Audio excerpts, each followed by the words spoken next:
selamat pagi. Assalamualaikum semuanya. Kembali lagi di pembelajaran bahasa Indonesia bersama Miss Winda.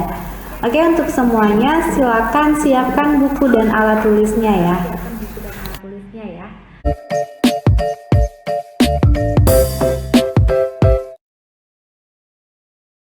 Marilah anak-anak semuanya kita membahas materi bahasa Indonesia untuk kelas 7. Hari ini menelaah struktur surat pribadi dan surat dinas. Semuanya silakan dicatat poin yang Miss akan jelaskan. Pertama, Miss akan menjelaskan terlebih dahulu struktur dari surat pribadi. Jadi, anak-anak, struktur dari surat pribadi itu terbagi menjadi 3. Pertama, itu ada struktur pembukaan, ya. Dalam hal ini, pembukaan isinya ada 3. Pertama, tempat dan tanggal pengiriman surat. 2, alamat surat. 3, salam pembuka. Lalu, struktur yang kedua adalah isi. Jadi, untuk struktur yang kedua, di sini penulis menuliskan apa maksud dan tujuan dari penulis untuk mengirimkan surat tersebut. Selanjutnya yang ketiga ada struktur penutup. Dalam hal ini anak-anak, struktur penutup itu terbagi menjadi 3 juga. Pertama ada salam penutup, 2 tanda tangan, 3 nama terang. Jadi untuk yang struktur ketiga penutup ini, salam penutup, tanda tangan, dan nama terang itu khusus untuk penulis surat saja. Selanjutnya, Miss Winda akan menjelaskan tentang struktur surat dinas. Nah, untuk struktur surat dinas ini terbagi menjadi 13. Silakan semuanya dicatat. Pertama, kepala surat atau biasa kita sebut dengan kop surat. Ya. Dalam hal ini juga anak-anak, dalam penulisan kop surat, kalian harus memperhatikan 5 poin penting tersebut. Pertama, kepala surat berisi nama dan alamat lengkap perusahaan, nomor telepon, nomor kotak pos, alamat kawat, serta lambang instansi. 2.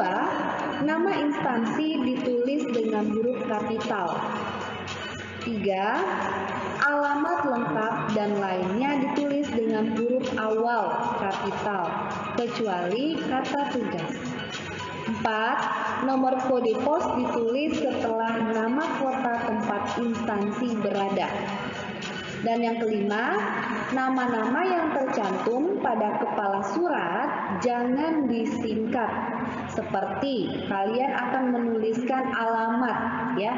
Jadi kalau alamat itu kan ada jalan, tidak boleh disingkat menjadi JLN atau JL. Jadi harus ditulis lengkap seperti jalan. Tuh. Ini adalah hal-hal yang harus kalian perhatikan dalam kop surat. Adapun yang kasih contoh, jadi anak-anak ini adalah contoh dari kop surat. Ya. Jadi semuanya center di tengah. Selanjutnya ada nomor surat. Nah, jadi nomor surat bisa kalian perhatikan.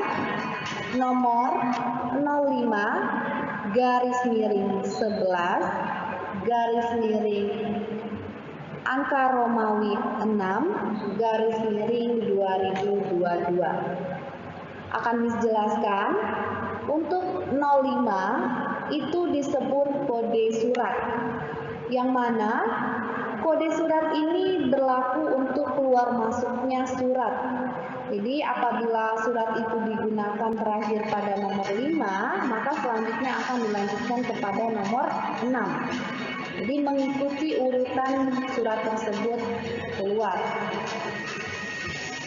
Selanjutnya ada 11. 11 itu adalah tanggal pembuatan surat.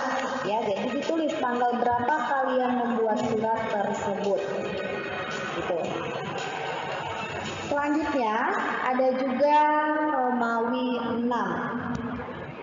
Ini adalah bulan pembuatan surat, ya. Jadi yang mana kalian di sini akan menuliskan bulan berapa surat tersebut kalian tulis.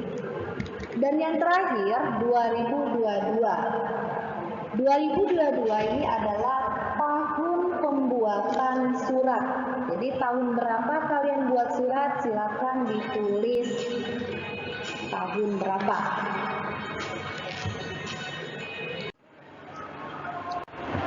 Selanjutnya ada tanggal surat. Jadi anak-anak di sini ditulis tanggal suratnya ya. Kapan kalian menulis tanggal surat tersebut? 4. Lampiran. Jadi dalam penulisan surat dinas itu ada lampiran.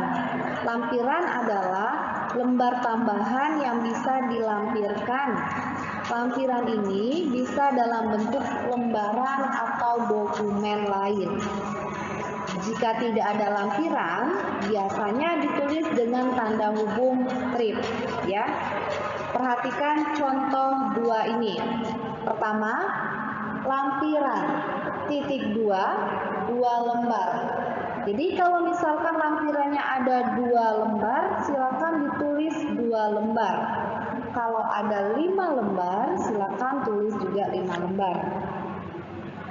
Berbeda dengan nomor 2, lampiran titik 2 tanda hubung strip. Itu berarti tidak ada lampirannya, ya. Jadi tidak ada dokumen lain yang dilampirkan dalam surat dinas. Struktur yang kelima itu perihal atau hal, ya. Jadi perihal sama hal itu sama aja. Isinya itu adalah menunjukkan isi atau inti dari surat secara singkat. Tentang apa surat itu, silakan ditulis di perihal atau hal. Contohnya, perihal kegiatan pelantikan OSIS periode 2021-2022. Jadi ini adalah topik ya, topik yang akan dilaksanakan atau akan dibahas. Struktur keenam, alamat surat. Jadi surat dinas itu harus menyantumkan alamat surat. Alamat surat ini dapat ditulis dengan 2 cara. Pertama, alamat ditulis di sebelah kanan di bawah tanggal surat. Kedua, alamat